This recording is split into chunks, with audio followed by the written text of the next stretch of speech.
Hey guys, RoonPicker here from that lockpicking video, and today I got another challenge lock for you. This one's called Red Sky. It's from Grain Rice. Here's his Reddit username, and we're using the challenge lock Saturday hashtag. Now, he sent me this package. I haven't opened this yet. It looks like we got a little note for it, and honestly, this is probably the best. I'd say it's probably the best presentation of a challenge lock. Second best. Sorry, Mr. Paradise, yours, but I do like me some nice cloth. So we got a note here. It says challenge lock number 2 at the corner here. And it says Red Sky, so this is the Red Sky challenge lock. I was hoping so.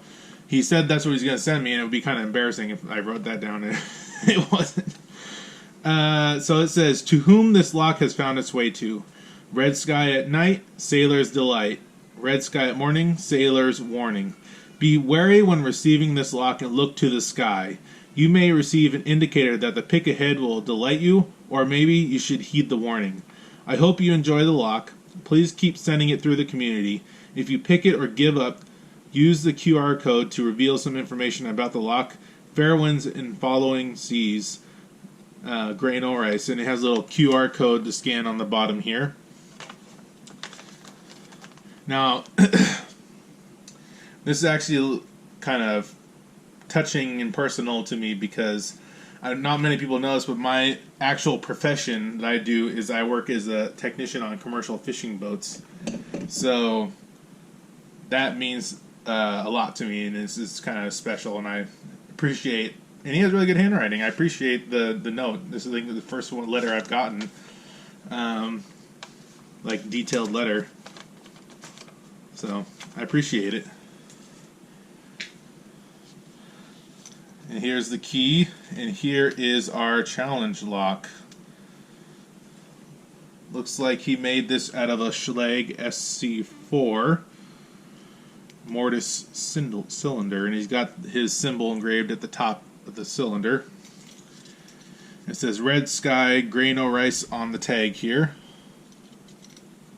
And on the back says, don't give up the ship if you pick the lock or give up, and it has a QR code on here as well to scan. Ace key and SC4 keyway. Alright, let's put this in the vise. I'm a little nervous. I have seen the pins in this. He posted the picture on Reddit, and I have a feeling I am in for it. So, 50 thousandths maybe? Let's see. Here's 40.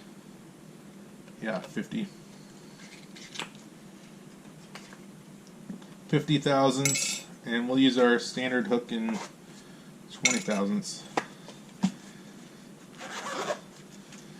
And let's get to picking. Let's see, do I want to do, there's less slot counterclockwise, so let's do counterclockwise. False set. Got our false set back.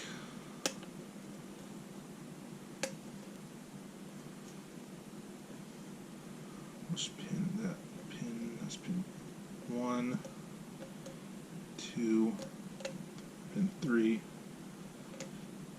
That's pin 4, I think. So far, very fun lock. I love the fact that you. Oh yeah, okay. Love the fact that you jump around. And that, my friends, is a picked lock. Heck yeah! Let's get that open.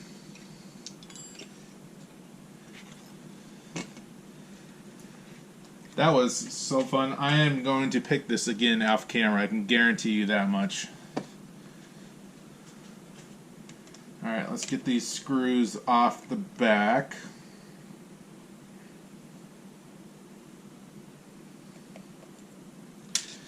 And if you're wondering what happened to my pinning tray, it looks a little deformed. I found out very quickly that leaving it in the car is not a good idea. Oh, I probably should look at the key. Oh, wow. Look at the bitting on this key. If that ain't some challenge lock bitting, I don't know what is right there. Let's see. There we go. Key snags, but it does work. And we want that there. And I am going to use, I finally got some shims. Dusty and Wendy sent these to me and was tired of seeing me struggle. So, thank you, Dusty. This is my first time using these. I'm excited.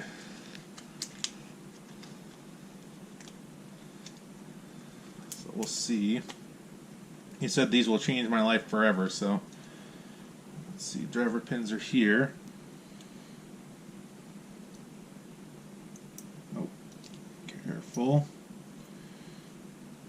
I think that is all the way through.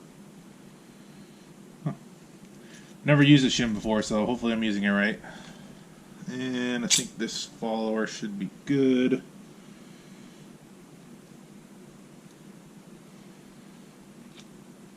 That did make it much easier. You are correct in that one, Dusty. It was a lot easier.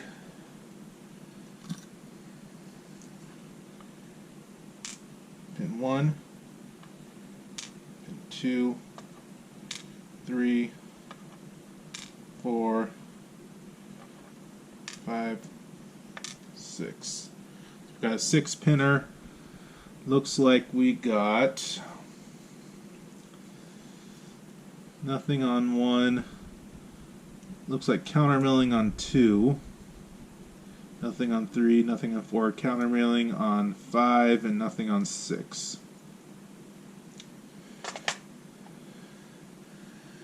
Let's remove this shim. It's pretty good. You're right, Dusty. That does make it way easier and less stressful. Okay, driver pins. Let's see what we got in here.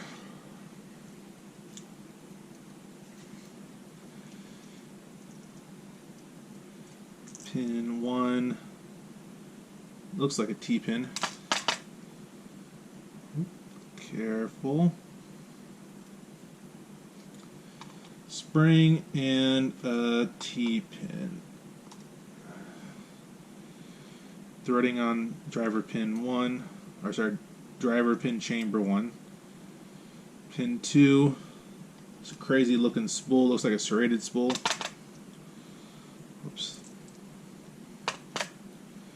Spring. I'm so blessed that you guys sent me these. I love looking at these pins. Is there no spring in this chamber? Interesting. No spring in chamber 3. Well, it looks like we got like a spike pin. Chamber 3, chamber 4.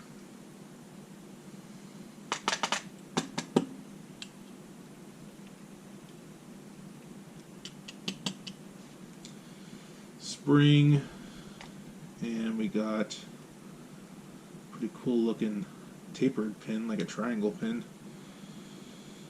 And then we got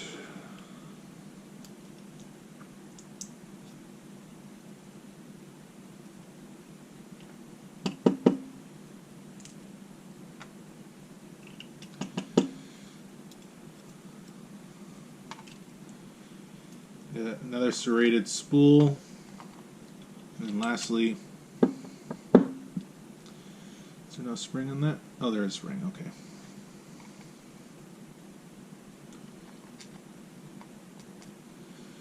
Interesting enough, there has to be a spring in there. Huh. Let me just verify real quick. Sorry, guys. Yeah. No spring. Interesting. So chamber 3 is the only one that doesn't have any spring on it. But it does appear. Is there? No, these are all the same length. So all the springs are the same strength. No variation there, except for, like I said, on chamber 3, which has, oops, come on. Okay. If I can get this flipped over. Okay, okay, that's good, that's good. Okay. I think we're ready. Let's get out our Hellman's platform. Oh, and just so you guys know, all these chambers are threaded in here. This up here, the key up here.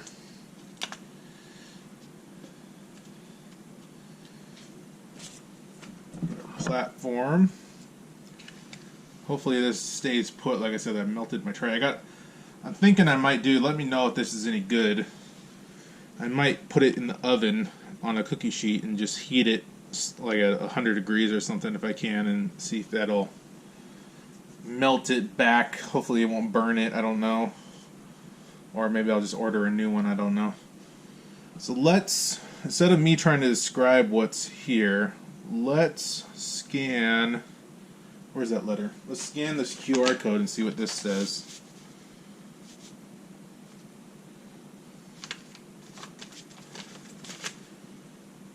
Okay.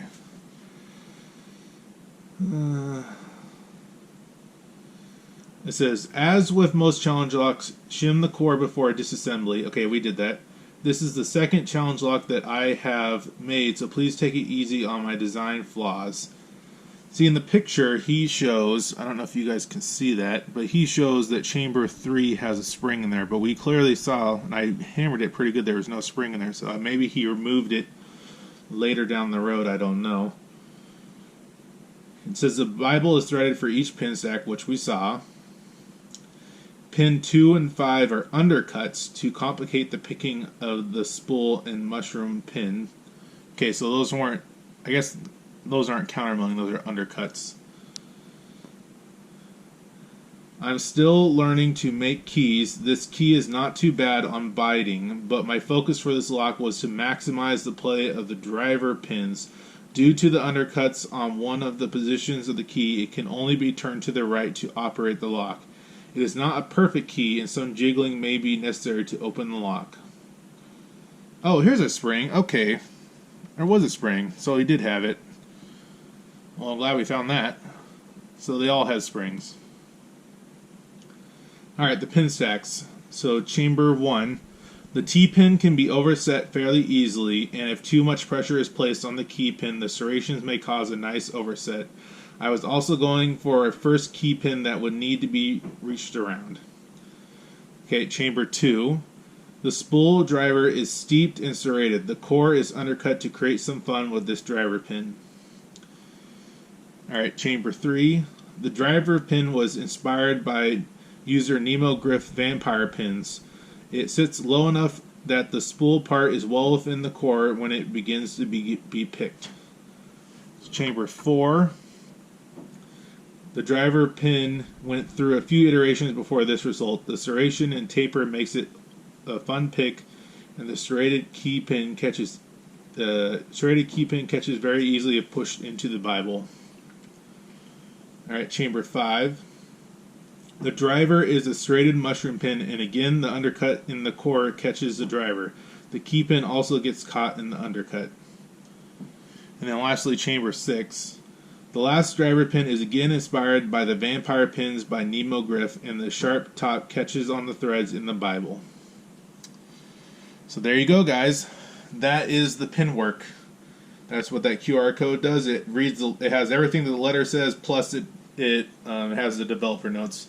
And I actually really appreciate on my challenge locks too. I try to make developer notes. I have a little schematic that I build, and at the end of it, after they pick it, they put in a letter that says "open after beating the lock." So I like this kind of stuff because it's really cool to see. You know, I can try to interpret what these are supposed to be, but you know, I may say this is one thing, but it may not be actually what it is. So that I appreciate this type of detail that he went into this. So, like I said, though, very, very, very fun lock. Great job, grain of rights, and I'm just blown away. I'm definitely going to be picking this a couple more times before I send this out. If you guys are interested in this, leave a comment below, and thanks for watching. Like, comment, subscribe, and you guys have a wonderful day. Thanks. Bye.